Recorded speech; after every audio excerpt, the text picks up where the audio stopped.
YouTube y yo les voy a recomendar un canal que es pues, supuestamente el canal Kiara Cofré.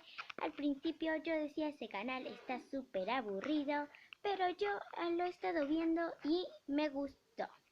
Bueno chicos, lo primero que vamos a hacer para convertir a un humano en gato, como ya saben en el título, es hacer que duerma. Ya. Oh no, ¿qué estás haciendo? Oh no,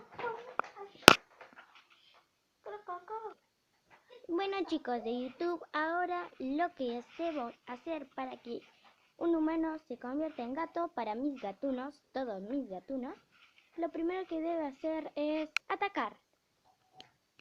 Atacar, sí.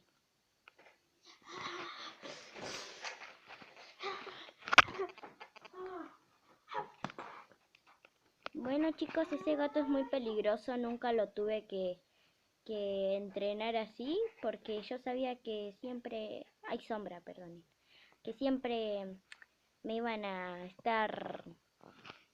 atacar porque yo soy maestra.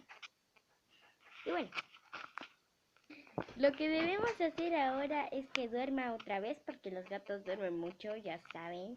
No sé qué hacer con mi vida, solamente dormir. Así que duerman.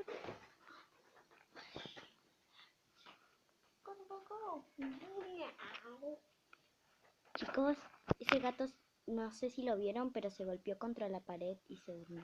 Eso sería muy raro que un gato se golpee contra la pared y se duerma, lo cual los gatos se duermen sin golpearse con la pared. Pero bueno, eso chicos. Bueno chicos de YouTube, los quiero tanto, yo me voy a dormir. Bye.